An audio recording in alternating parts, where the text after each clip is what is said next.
नमस्कार, मैं अंजना और आप देख रहे हैं टाइम्स ऑफ लीजेंड। आइए बढ़ते हैं आज की बड़ी खबर की ओर। कनाडा, मैक्सिको और चीन पर टैरिफ के बाद अब पनामा नहर की बारी। ट्रंप के विदेश मंत्री ने दिए संकेत। राष्ट्रपति डोनाल्ड ट्रंप लगातार नए फैसले ले रहे हैं। कनाडा, मैक्सिको और चीन पर टैरिफ लगा दिया गया है। ट्रंप के वादे के मुताबिक अमेरिका की नजरें पनामा नहर पर लगी हुई हैं। अमेरिकी विदेश मंत्री मार्को रूबियो ने इसके संकेत भी दे दिए हैं। रविवार को रूबियो ने पनामा का दौरा किया। इस दौरान उन्होंने पनामा नहर को अमेरिका को सौंपने की मांग की। मार्को रूबियो ने रविवार को पनामा के राष्ट्रपति जोस राउल मुलिनो से एक बैठक में कहा कि पनामा को पनामा नहर क्षेत्र पर चीन के बढ़ते प्रभाव को कम करना चाहिए। उन्होंने चेतावनी दी कि अगर ऐसा नहीं हुआ तो ट्रंप प्रशासन आवश्यक कदम उठाने को तैयार होगा। रूबियो ने मुलिनो को बताया कि ट्रंप कहते हैं कि नहर क्षेत्र में चीन की उपस्थिति अमेरिका के साथ 1999 में की गई संधि का उल्लंघन कर सकती है।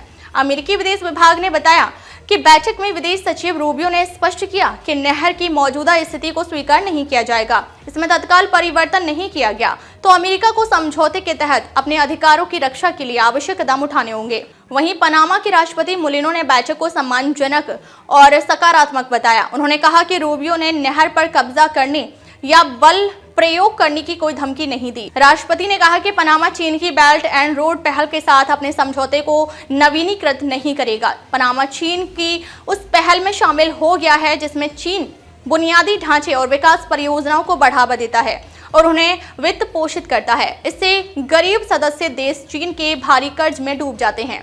पनामा नहर पर भी गए रूबियो। शाम को अमेरिकी विदेश सचिव मार्को रूबियो ने प्रशासक रिकोर्टे वास्केज के साथ नहर का दौरा भी किया।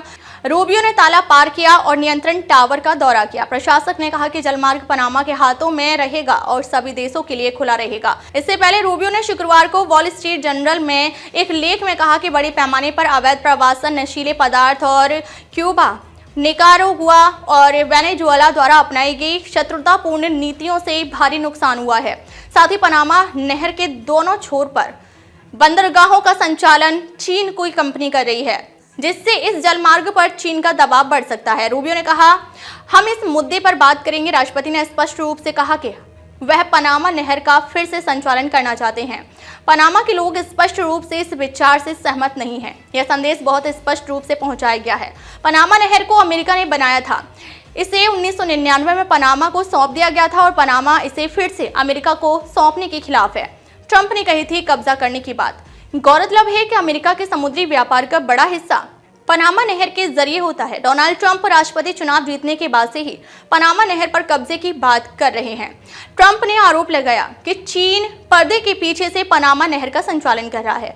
ट्रंप ने सोमवार को शपथ ग्रहण समारोह के बाद अपने संबोधन में भी ये बात दोहराई। उन्होंने कहा कि पनामा नहर हमने पनामा को उपहार में दी थी, लेकिन अब इसका संचालन चीन कर रहा है। हमने इसे चीन को नहीं दिया था और अब हम इसे वापस लेंगे। पनामा नहर क्यों है अहम? पनामा नहर वैश्विक भू राजनीति में अहम मानी जाती है। यह 82 किलोमीटर लंबी नहर अटलांटिक महासागर और प्रशांत महासागर को जोड़ती है। पूरी दुनिया का 6% समुद्री व्यापार पनामा नहर से ही होता है।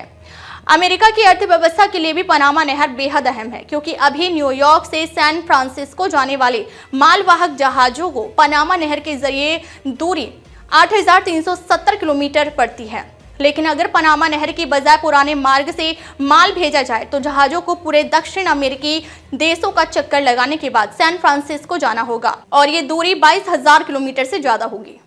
अब तक के लिए बस इतना ही। फिर मिलते हैं एक ऐसी ही बड़ी खबर के साथ। तब तक के लिए नमस्कार और देखते रहिए टाइम्स ऑफ लीजेंड।